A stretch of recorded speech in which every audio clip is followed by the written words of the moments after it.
Olá pessoal, retornamos com a segunda parte da nossa videoaula de informativos, novidades de fevereiro de 2020. A outra decisão que eu separei para vocês do Supremo Tribunal Federal, ele se refere a entidades beneficentes de assistência social e imunidade. O que falou aqui o julgamento do Supremo Tribunal Federal? A fim de evitar ambiguidades, o tribunal conferiu tese relativa ao tema 32 da repercussão geral na seguinte formulação. A lei complementar é forma exigível para definição do modo beneficente de atuação das entidades de assistência social, contempladas pelo artigo 195, parágrafo 7º da Constituição Federal, especialmente no que se refere à instituição de contrapartidas a serem por ela observados. Então veja, aqui havia uma dúvida, assim, porque existe uma série de regras para essas entidades obterem a imunidade tributária. Isso à vista do que prevê o artigo 150 e, no caso, o artigo 195 da Constituição, que fala sobre a imunidade de contribuições previdenciárias.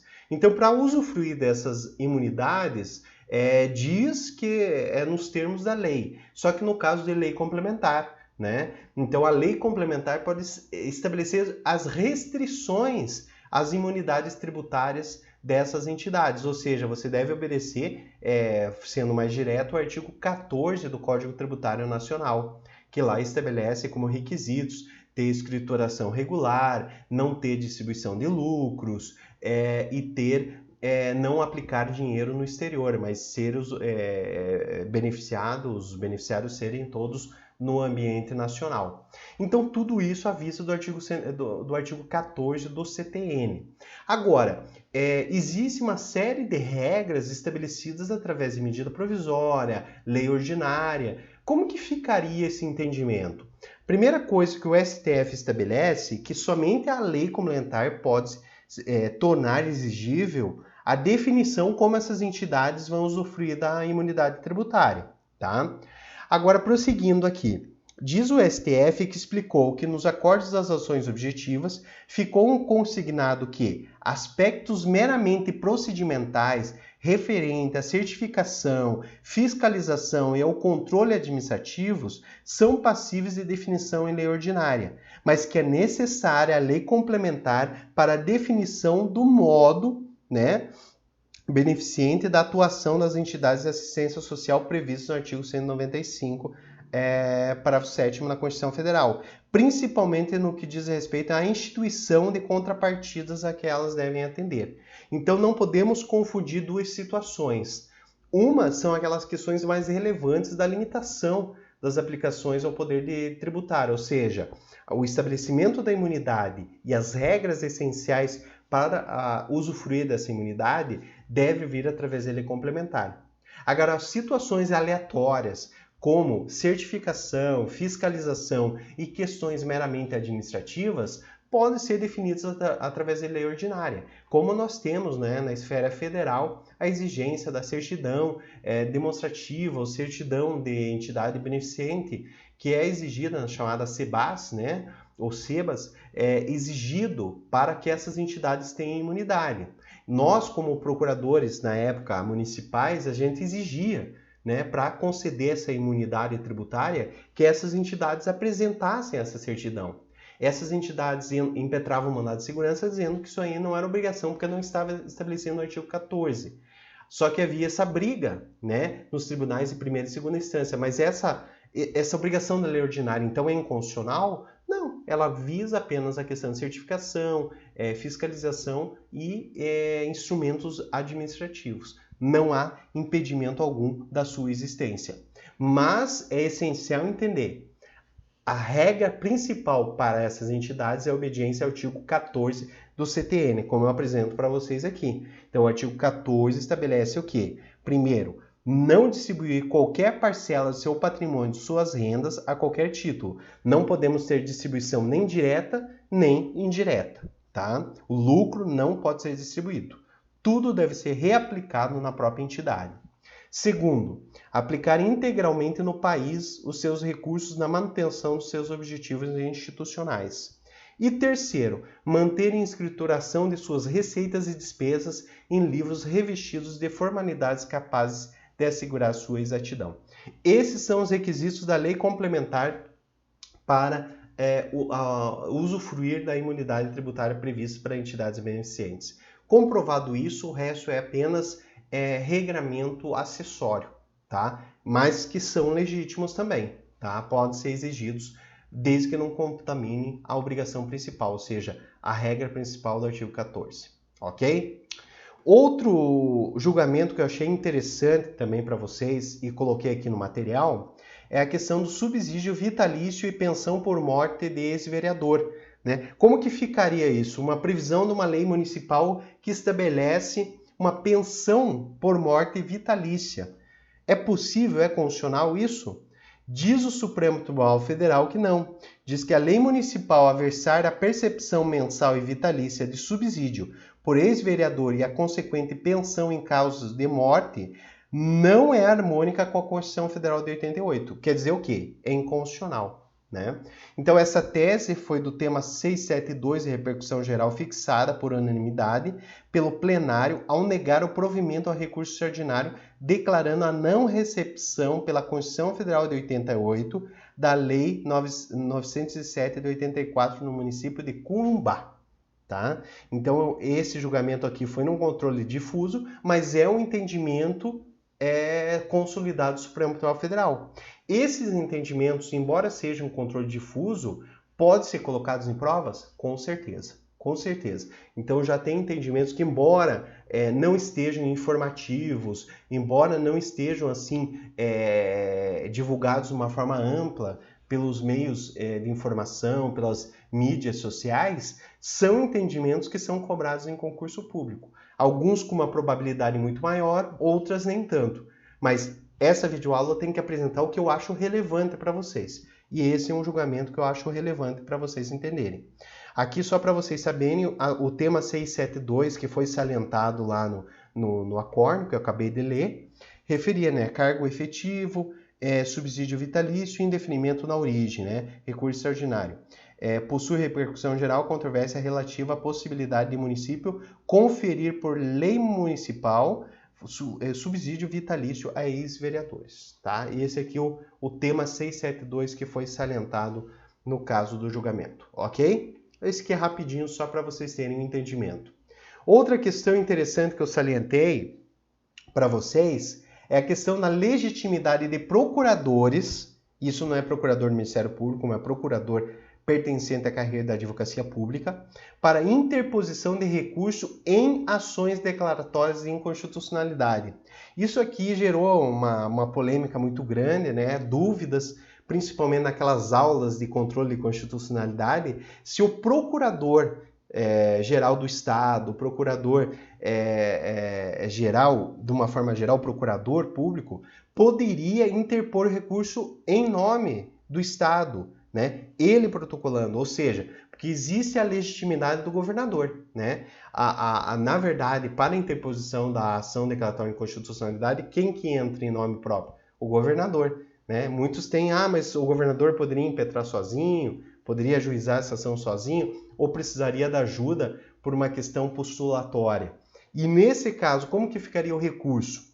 O Supremo Tribunal Federal entendeu o seguinte: o colegiado entendeu que por sua decisão por ser uma decisão política, somente os legitimados do artigo 103 da Constituição Federal, ou por simetria os previstos na Constituição Estadual, podem propor ações diretas em constitucionalidade, ou seja, no caso do governador.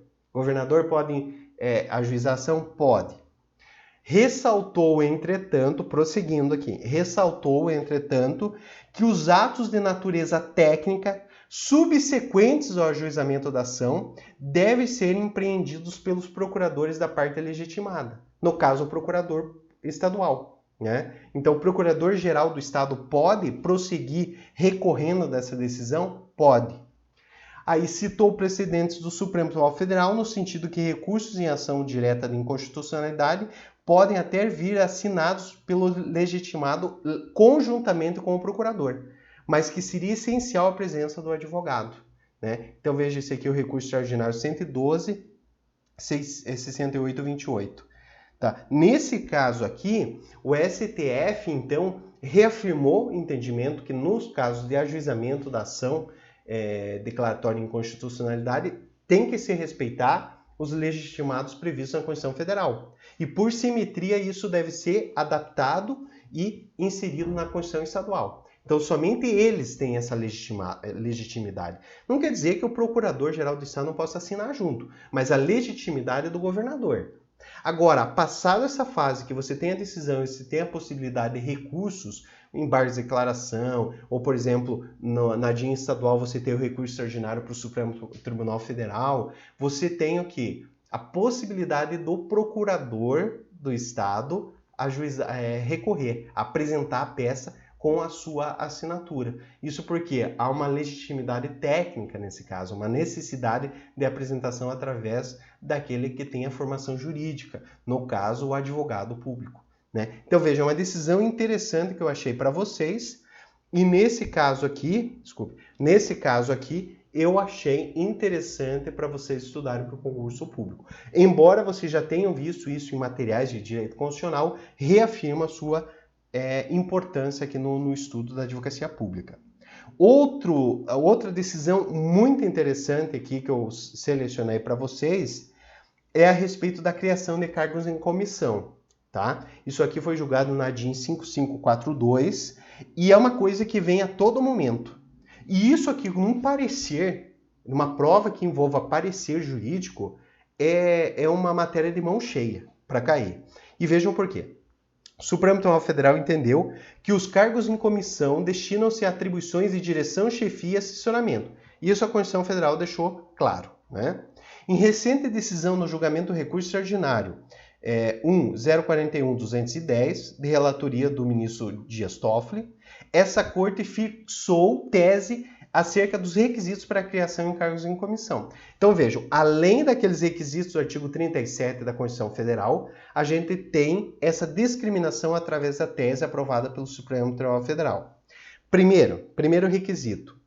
A criação de cargos em comissão somente se justifica para exercício de funções de direção, chefia e assessoramento, não se prestando ao desempenho de atividades burocráticas, técnicas e operacionais. Então, a primeira coisa, você não pode criar um cargo de assessoramento, um cargo em comissão, para você resolver casos burocráticos, casos administrativos, ou seja, aquilo que existe continuamente na administração pública e qualquer cargo administrativo poderia resolver. Ou seja, não há uma função de assessoramento ou de direção nesse caso. Há apenas uma atividade burocrática da administração pública. Então não se justifica criar um cargo em comissão para resolver esse problema, para exercer essa atividade.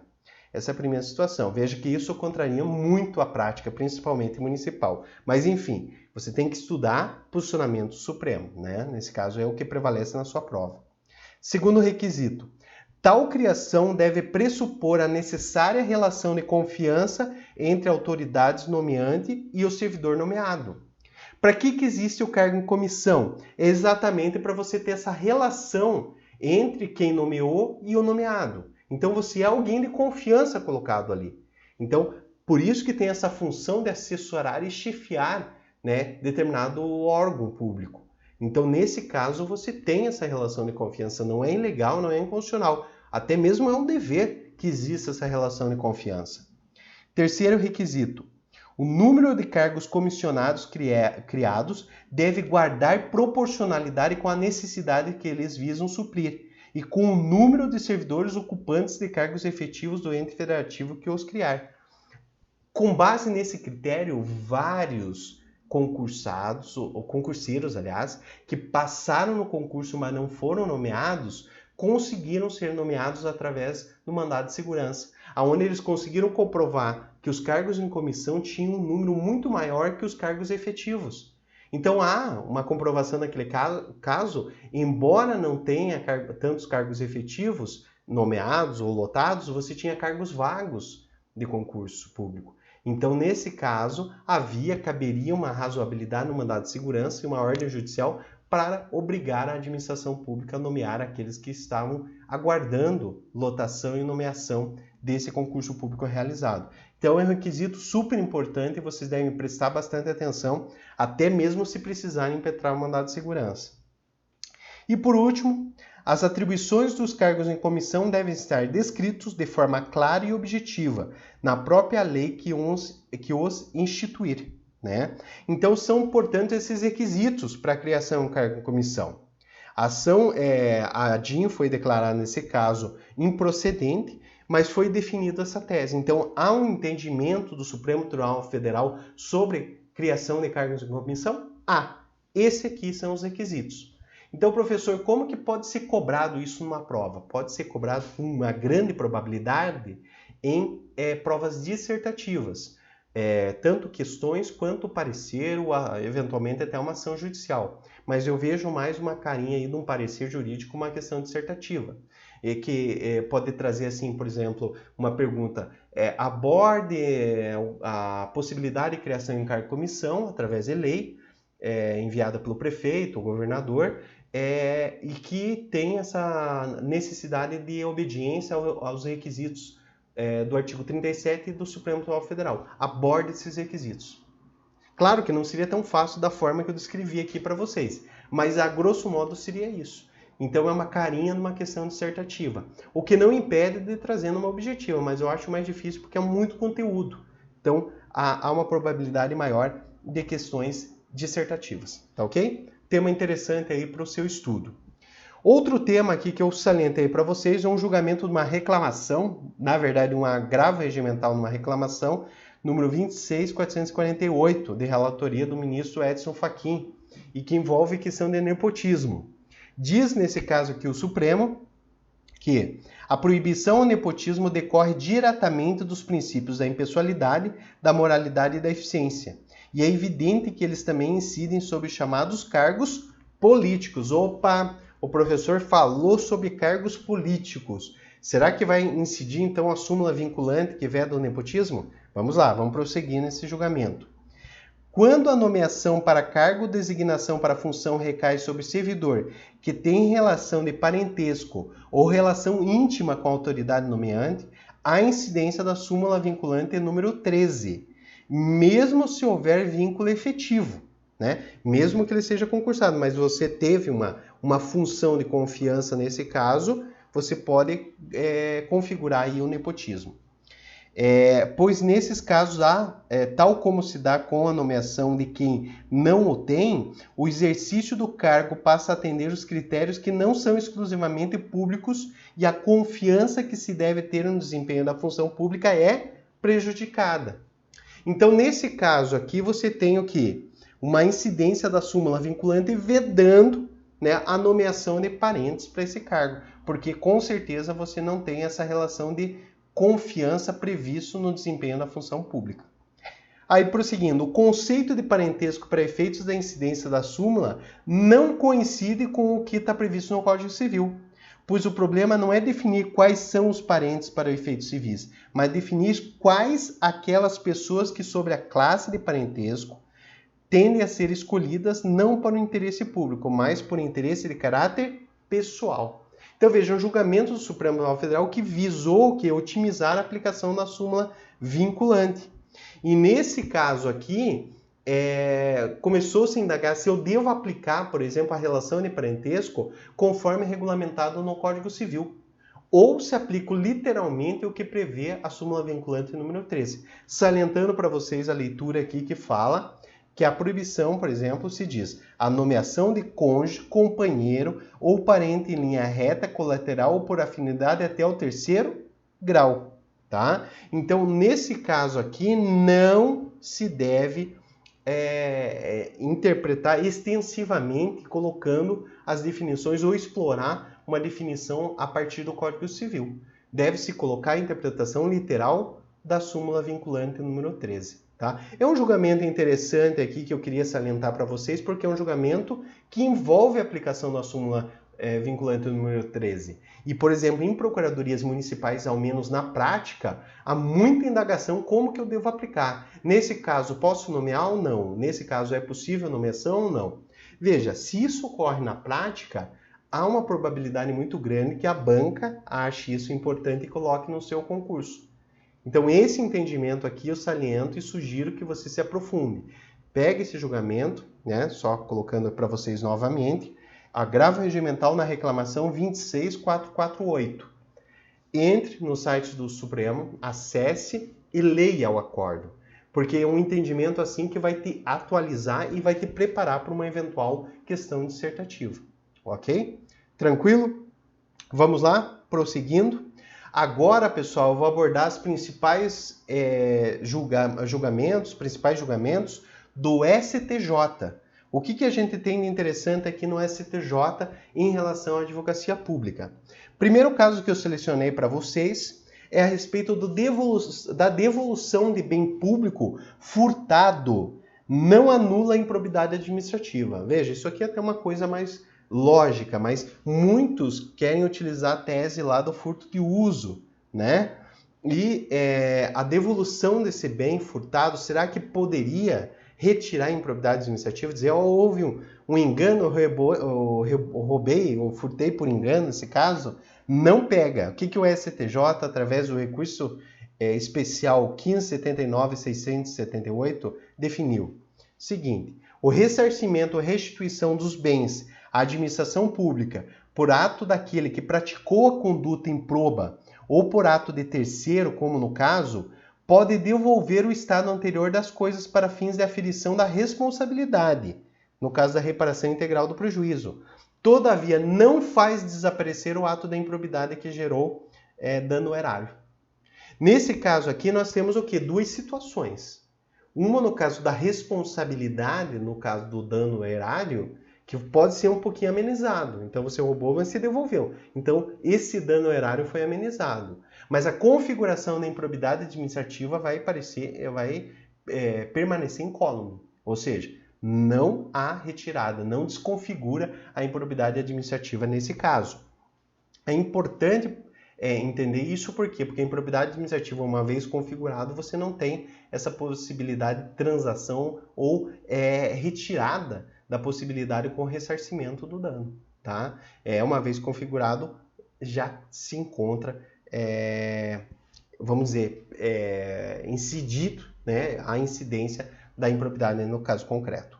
Outro tema bastante interessante que eu selecionei para vocês é do imposto de renda. Né? Recurso especial 1845-450. Diz o seguinte o STJ. Prazo para ação de repetição de débito de imposto de renda é de 5 anos. Isso já está previsto no artigo 168 do Código Tributário Nacional. Tranquilo. Só que esses 5 anos é a partir de quando? Do pagamento indevido. Só que como funciona isso no caso de declaração de imposto de renda, onde você teve a retenção na fonte? Porque, veja, não é tão simples assim no caso do imposto de renda.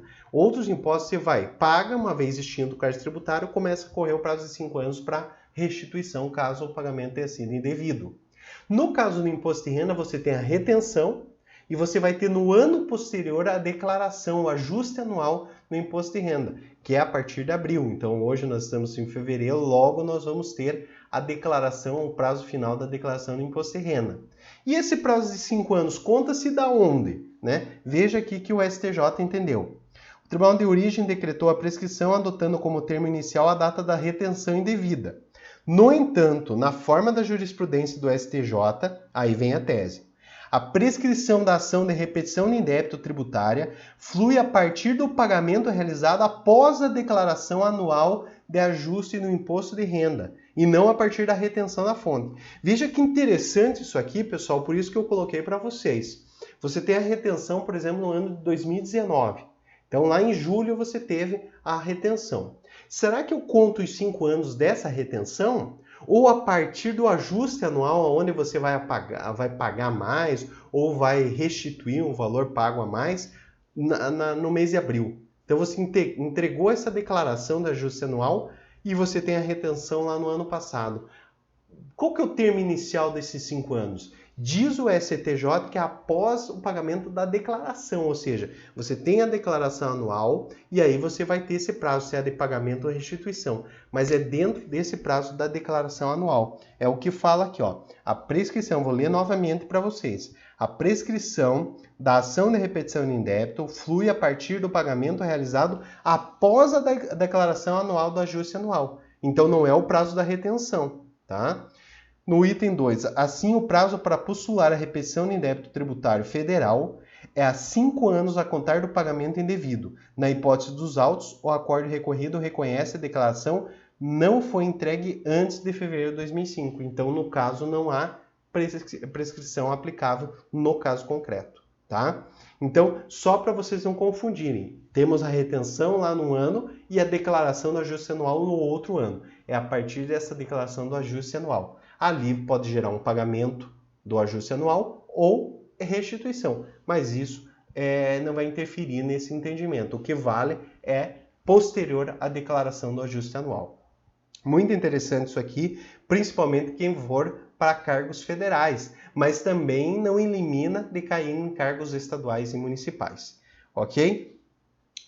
Outro entendimento que chamou a minha atenção, eu coloquei para vocês, saiu no informativo do STJ, recurso especial 18.45.450, e que fala sobre a declaração conjunta de imposto de renda. Se você faz uma declaração conjunta, pode se tornar corresponsável da dívida tributária da esposa? Então veja, você aí que, por exemplo, é casado e quer fazer a declaração conjunta, preste bem atenção nesse julgado, que pode definir se você quer isso ou não para a sua vida, né? Porque a declaração conjunta é uma praticidade, né? Que você, juntamente com o seu cônjuge, se declara a mesma forma, né? Junta-se a fonte de pagamento, junta-se as receitas e despesas e você faz uma declaração conjunta. Só que a dúvida era, poderia você ter uma responsabilidade solidária nesse caso? Né? Poderia ser entendida como interesse comum para efeitos de responsabilidade tributária? Vamos ver o que o STJ entendeu nesse caso. De acordo com o STJ, o homem não praticou e nem participou da prática dos fatos geradores que justificam a incidência tributária, não podendo, portanto, ser considerado como responsável tributário, razão pela qual se declara a nulidade do lançamento de ofício diante do equívoco de identificação do sujeito passivo. Nesse caso, entende-se o STJ, na verdade, por outro lado, o fato de o casal ter optado por fazer declaração em conjunto dos rendimentos tributáveis não altera o sujeito passivo da obrigação tributária e tampouco atribui ao recorrente a responsabilidade solidária, conforme estabelece o referido artigo 124 do CTN, visto que por si só não anula a individualidade das declarações frente à legislação do imposto de renda, porquanto é apenas ato pelo qual se prestam informações à autoridade fiscal para fins de auxílio da arrecadação e fiscalização tributária. Então veja que julgamento interessante nesse caso, pessoal, que envolve a questão da solidariedade tributária, previsto lá no artigo 124 que eu passo para vocês, que diz que são solidariamente obrigados as pessoas que têm interesse comum ou aquelas designadas em lei, né? Então as duas hipóteses do artigo 124.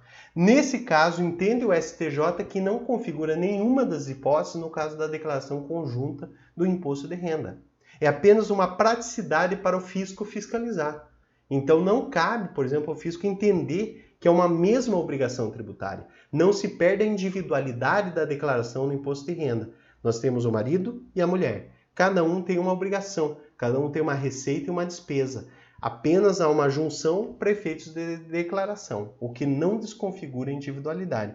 Então, um julgamento bastante interessante que eu não poderia deixar de passar para vocês, porque envolve questão tributária, que pode ser cobrada de vocês, não numa prova dissertativa. Isso eu acho que eu não arriscaria muito, mas uma prova objetiva, né? Porque envolve não só a matéria de tributos federais, mas a matéria de solidariedade tributária dentro do campo de responsabilidade tributária, que é um campo que dos temas que mais caem em provas objetivas de concurso de PGE e PGMs, ok? Fica aí a dica de estudos. Outro tema que eu separei para vocês é esse aqui. Sob o atual CPC, o direito de meação de terceiro, a lei e a execução deve ser resguardada em 50% do valor da avaliação. É um tema que não é novo. Tá? Eu admito aqui que é um tema antigo, mas foi reafirmado pelo STJ. E é importante a gente pegar essa reafirmação de entendimentos, para a gente ter segurança na hora que for marcar lá o X na questão correta, na alternativa correta. Diz o STJ no recurso especial 17.28.086 que o novo diploma processual, além de estender a proteção da fração ideal para os demais coproprietários de bem indivisível, um bem imóvel, por exemplo, os quais não sejam devedores nem responsáveis legais pelo adimplemento de obrigação contraída por outro coproprietário, ainda delimitou monetariamente a alienação judicial desses bens. A partir do novo regramento, o bem indivisível somente poderá ser alienado se o valor da alienação for suficiente para assegurar ao coproprietário ou coproprietários não responsáveis 50% do valor da avaliação do bem. Veja, não é 50% do valor de venda. Então eu posso ter um valor de avaliação de 150 mil e vender por 80 mil. Não, eu tenho que respeitar os 50% do valor da avaliação, que é a possibilidade que os coproprietários têm de impugnar o laudo, participar do processo, enfim, ter a obediência aos princípios do contraditório e o respeito ao direito de propriedade dessas outras pessoas que nada tem a ver com a dívida, seja ela tributária, não tributária, dívida civil, enfim, o entendimento do STJ lato sensu, né, a qualquer tipo de execução. Ok?